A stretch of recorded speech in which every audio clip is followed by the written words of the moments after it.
above all other gods, we lay our crown and worship you. Oh, be lifted above all other gods. We lay our crowns and worship you. Oh, be lifted above all other gods. We lay our crowns and worship you. Oh, glorious God, we praise your name. We lay our crown and worship you. Oh, glorious God, we praise your name. We lay our crown and worship you.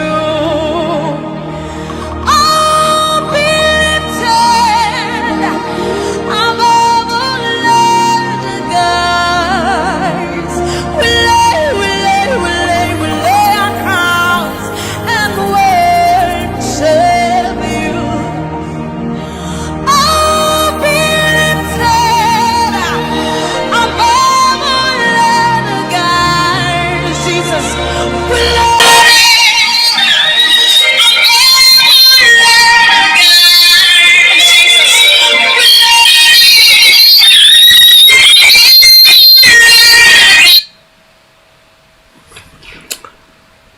Yes, good evening. Yes. Good evening, and welcome to Impact Royal TV, and welcome friends to your program tonight. It's something in need for you, and you can join us on YouTube by subscribing to the YouTube channel and Impact Royal TV. You can also subscribe or join us on Facebook as well, Impact Royal TV. This broadcast is going to be very quick and short because I want to challenge and provoke somebody tonight that it doesn't matter your pain, your experience of life. I believe that this nonsense needs to stop. You see, it has become an habit of life, our way of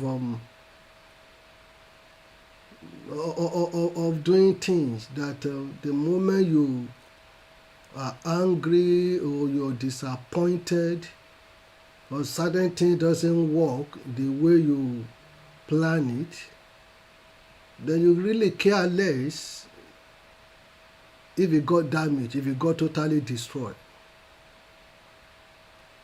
You see, cursing your own country of birth, is something that I believe must stop. I cannot just figure out what is wrong with our people. You see, I have lived the major part of my life in the Western world. And it's not everything about them that is glorious, that is beautiful, shining. But I have never come across where they will start to curse their own country. They disagree with the politicians. They can protest. They fight for their right and freedom. But you will never hear from them cursing their own country. And I begin to wonder that what is the problem with being black. And I try to figure out from our history. And my discovery, to me as a black person, is so painful, not that pleasant, that the moment we get angry or the moment things do not really work the way we want it, we don't really care. Or what we care about, we don't care to sustain it, to put it right, to make it work, to put in all our own best effort. But all what we pray for is to destroy, get it demolished, get it scattered, let it finish. And that's not a good way to build life. You see, as the year is fast running to an end, and that's what I want to encourage you today, that the seed that you sow now can affect the generations to come, and that includes your children's children. You see, recently, a study was conducted in the United Kingdom, and they discovered that about 65% of black children feel that they want to relocate or migrate away from the United Kingdom because of prejudice and racial attack or racism that they have experienced and so on, that they prefer to leave the United Kingdom. But the question is, where do they want to go? Where do they want to go? Which black country do they want to go? That they will feel so comfortable and they will enjoy all they enjoy in this part of the world. And that will have to be our own country. But guess what? The same country that they so desired that they want to come back is the same country that you're destroying, you're cursing. You will hear that, Nigeria is scattered, Nigeria is this, some will even be cursing, putting a curse on the country. You have your father there, your mother is there, your uncle, your auntie, your relation is still lives in that country. And let's say those that live in the diaspora. Okay, well, you still have relations, or even that some people that even live back home, they're cursing the place. And when things no longer working for the country, then you complain. Have you forgotten that you played a role? Look, the word that you speak, the Bible made me to know that it's for life and death. You speak life and you speak death from your mouth.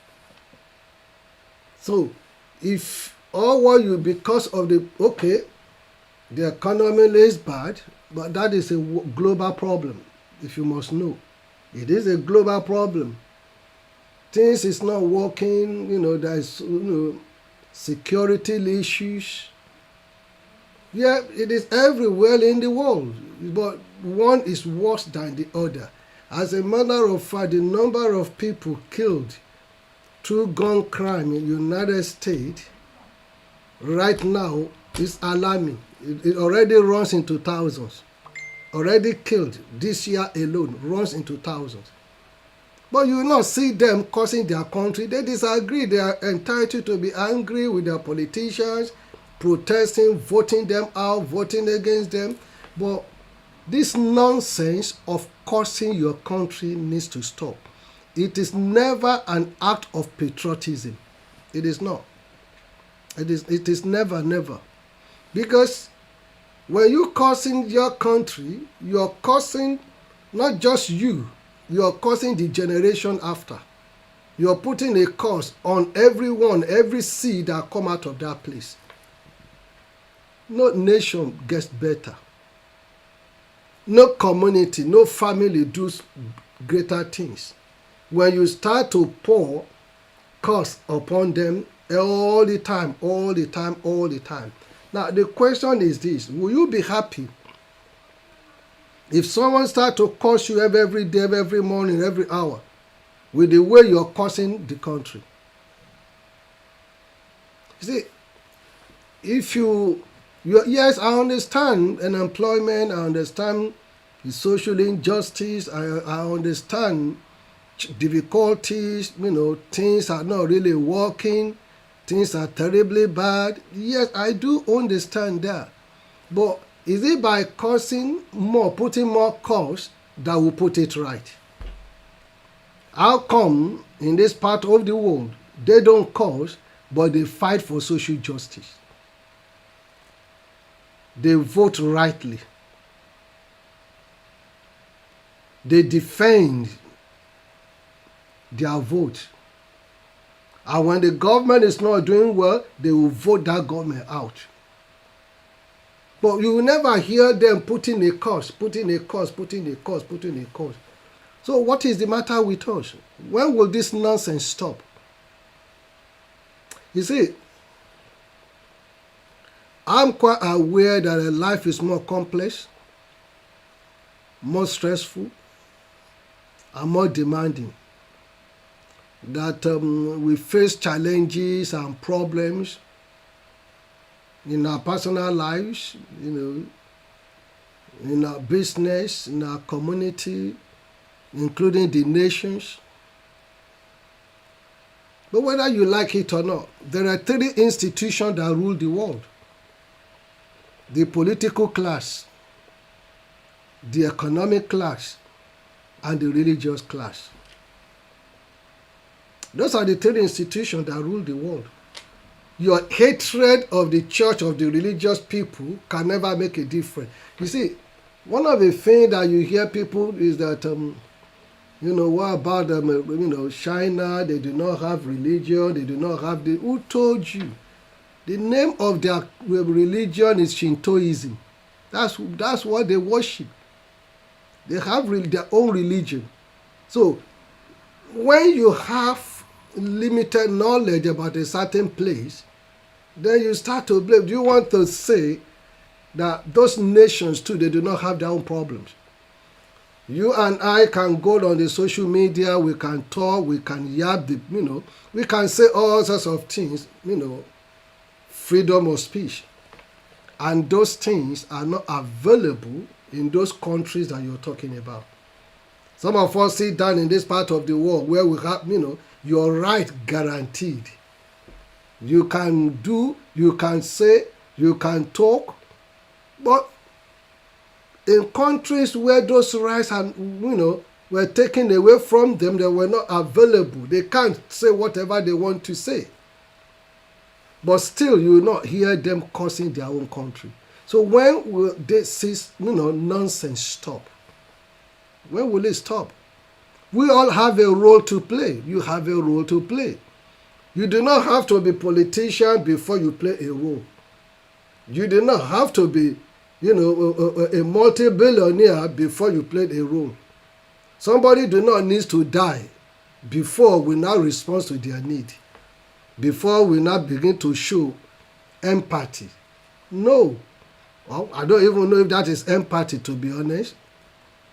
Because what we're now showing after the death of that individual, it's no longer empathy, because we're supposed to have shown that while he was still alive, what the individual was going through. Why do we enjoy pain? Why do we enjoy pain?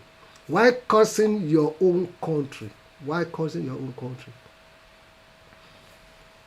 Nigeria just turned 63 independence, yesterday, and a lot of people were just cursing. There's nothing to celebrate about. There's nothing to jubilate about. There's nothing to do this about. Oh, all curse all the way through. I understand your agony. I understand the pain. I understand the going through. But my take is this: why cursing your own country? Is curse the next level of putting things right? Then the question you now ask yourself, since you've been cursing, whose life have you been able to change? Now you're cursing and cursing, terrible things happening, death, young ones into drugs, into prostitution, into all manners of things that were never there when people in my generation were growing up. There was nothing of such. But today is a different world. So is it your curse that is going to resolve the issues because you disagree with principles, with policies? You are entitled to do that. It has been from time memorial. Here in United Kingdom, we disagree with the government, we disagree with everyone. You are entitled to voice your opinion. But I have never come across from my white friends, either from far or near, that you find them cursing their own nation. In times of tribulation, everybody comes together. Everybody comes together. In times of challenges, you will see them rally round. Rally round.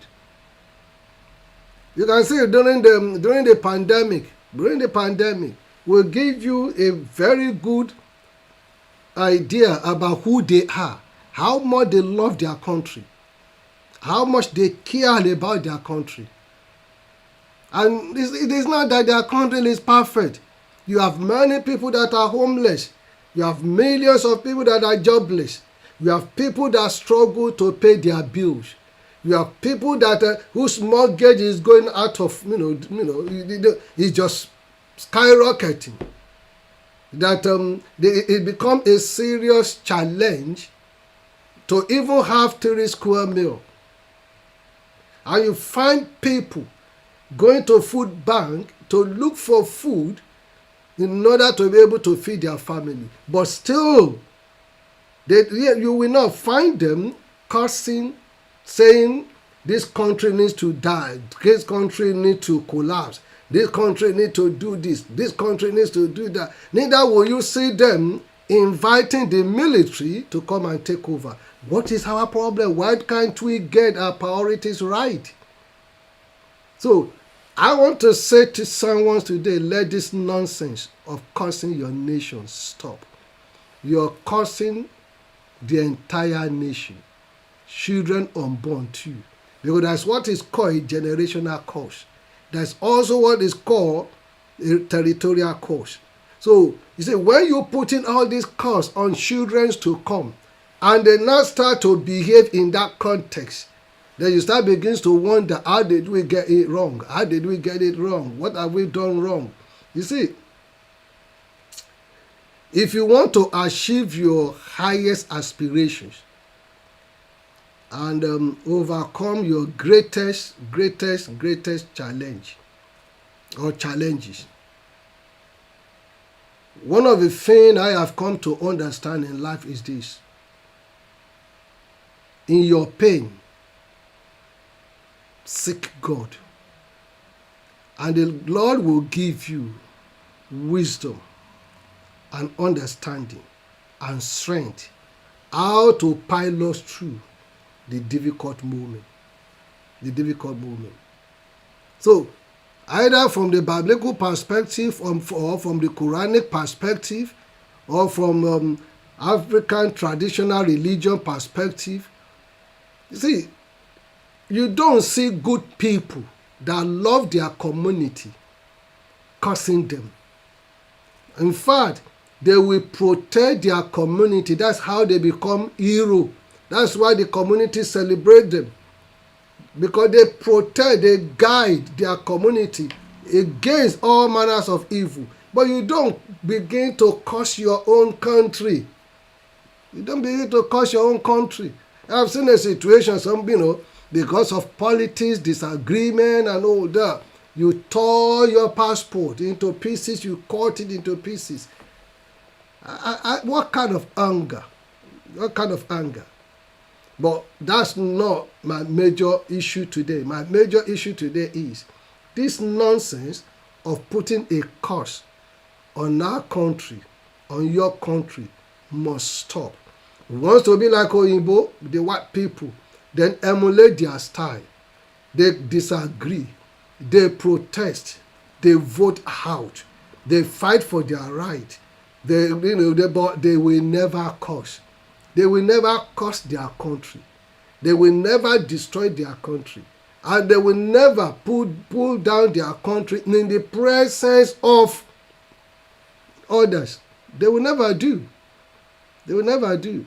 So maybe we need to start to learn now and apply this principle, that we start to make us to reset, because that is the key word, to reset our mind, our approach, and our understanding that every one of us, God has given us a skill and authority, and your mouth, as I've said, that can, is to bring life and death. So which one are you bringing upon your nation? Which one are you prophesying upon your nation? When you read the book of James chapter 3, is it James chapter 3, from verse 3 downward, the Bible told us that we need to be that kind of person that needs to be, peaceful and peaceably in our relationship, utterances, countenance, and particularly when it comes to our nation. Which other nation do you have? You may hold a foreign passport. You may be born in the United Kingdom or United States. You may have a whole other nationality. The fact of the matter still remains. You're not white, you're black. And when it gets to the point, they would, you say, this, I love this part of the world. They will try to remind you that you are African American. In England, they will try to remind you you are Nigerian British, you're Ghanaian British, you're Jamaican British.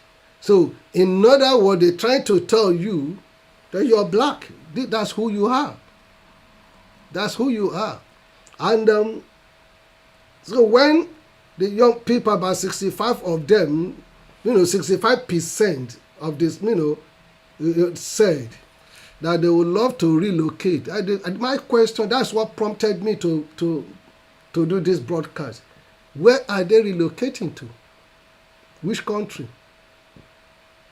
Which black country they want to go to? The one that you have caused? The one that you're always saying terrible things about? Many of our children now, they don't feel comfortable or willing to come home because of what they've heard from you and I, and what they've read, all the bad stuff. But do you want to tell me, in all honesty, everything about that country is bad? Do you want to tell me that? The answer is no. Let me give you an example. Each time that I go to Nigeria, the moment I get in under 24 hours, my blood pressure go down drastically. Throughout my stay, I hardly use my blood pressure tablet because my blood pressure become normal. But the moment I get back to United Kingdom, the whole thing just go up again. And I was talking to my doctor when we start to compare, and he was troubled that what could have been responsible. But at the end of the day, we're able to determine come to a conclusion. What was responsible for that. And there was another time I had a serious flu, and I had to travel. To the point that about 2 or 3 times inside the plane, I have to take Lepsy. I couldn't eat. I was so sick, but I need to travel. The moment we landed at the Muritala Muhammad Airport, and the heat that just came upon me, and I became ill completely. May have not been able to eat in the flight or on board, and I just paid for upper class for nothing. So I couldn't eat. I couldn't go to VIP lounge to eat their food and all that. But the moment we get to the airport, Nigeria, and came out of the aircraft, and the heat that came upon me, that just become, the flu flew away completely. Before I left the airport, I started looking for food. I had to leave people that came to pick me up. Then went to departure to go and eat first before making my way home. So all I'm just saying to you basically is you cannot say there is nothing good in that place. You cannot say. So cursing your country, that is just the issue that I'm saying to you. That nonsense need to stop. Your curse is not the answer. It's not the solution. There are so many ways that you can fight, you can defend, you can make things better. It is not just the government alone that make things better. You have a role. The church, the mosque, the traditional worshiper as well, individual, the community. So we all have a role to play in making things better. But don't start to pour your anger by cursing the country. That is not the way to go. And that nonsense need to stop. So let me conclude by saying this to someone. That together we can make things better. But it takes a while. It takes time. It takes standing in, getting involved, speaking out, but not curse, not violence. Because that will never get anyone anywhere. Nation that become great, that you want to, the majority I think looking of to jackpot to, you cannot find them cursing their own country. Rather, they pray for their country. They love their country. And it is not that everything is perfect. No. Winter time, there are people that sleep on the, on the street. They are homeless. They are homeless. So you have that all over the places. In United Kingdom, in United States, in Europe, you have people that are homeless, and they are white people. And they, and they do not have a house over their head. So don't just think that the problem is for one particular race. It is all. But if you put together all our own resources, what you have, you may not be a politician, you may not be a businessman, but there is something that you have that you can do to make everyone better. And that's what I have come to share with you today. And I pray that success, peace, harmony will reign in your life and in our country. But get something clear. You and I have a role to play. So, the nonsense must stop. By cursing your country is not the way to go. God bless you. Until such a time I come your way again. My name is Dr. Tayo OGUNMEFUN.